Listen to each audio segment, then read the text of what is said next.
Hi, it's Pastor Paul L. Anderson here at the Fountain of Raleigh Fellowship, where we believe God's blessings never stop flowing. Oh, it's Worshipful Wednesday. You know, I got to remind you, it's the middle portion of the week, and it is the peak where you and I ought to be giving God praise. If you haven't thrown your hands up yet to tell the Lord, thank you for letting me see the midpoint of the week, you ought to do it right now. Do it with me and say, Lord, I thank you for giving me one more sunny day.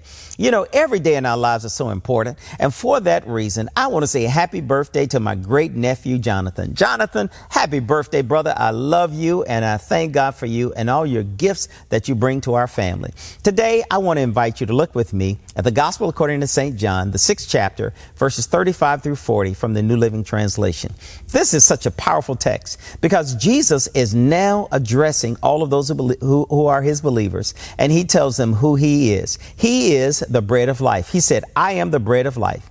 Whoever comes to me will never hunger, and whoever comes to me will never thirst. You know, it's a powerful text because Jesus reminds us that he is everything that we need for sustenance in life. Now, it is said that, you know, it's wonderful to have meat, but you can live with bread and with water. Jesus reminds us in the statement that he is that true bread that comes down from God out of heaven. It was in the Old Testament that Moses, because of the people's hunger, he prayed to God and God gave them manna, bread from heaven. Jesus is saying that I am the real bread. That was temporary bread, but I am eternal bread. I will feed you and you will never hunger again. Oh, I love that great song, bread of heaven, feed me till I want no more.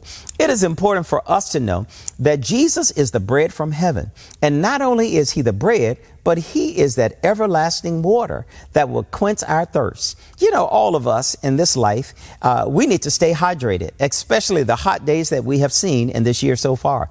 But Jesus says, if you drink of the water that I give to you, you will never thirst again.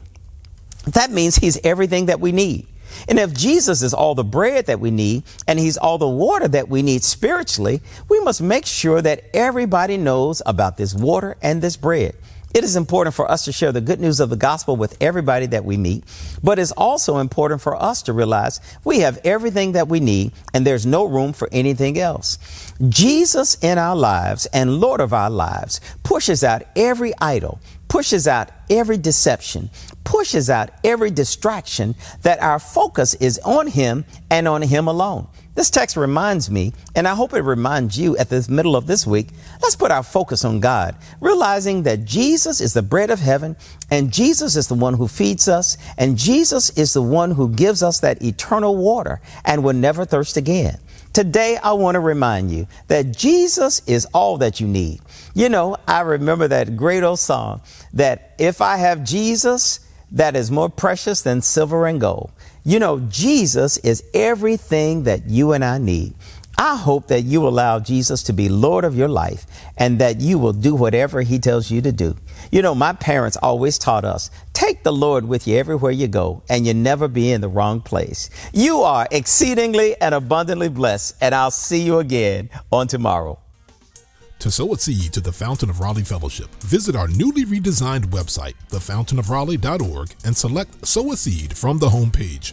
Also, giving has been made easier with the new Fountain of Raleigh app, available now in the Apple App Store and Google Play Store. Download today, select Giving from the main menu, and then follow the directions to complete your giving through Subsplash. Thank you so very much for all of your gifts and donations that you've given to the Fountain of Raleigh Fellowship. We thank you for what you've done in the past, what you're currently doing, and what you will do in the future. Your gifts and donations helps us to spread the gospel of Jesus Christ, not only locally, but throughout the world. Thank you again for your gifts, and may God continue to richly bless you. It is here at the Fountain that we believe that we are exceedingly and abundantly blessed, and may you receive those blessings that God has in store for you.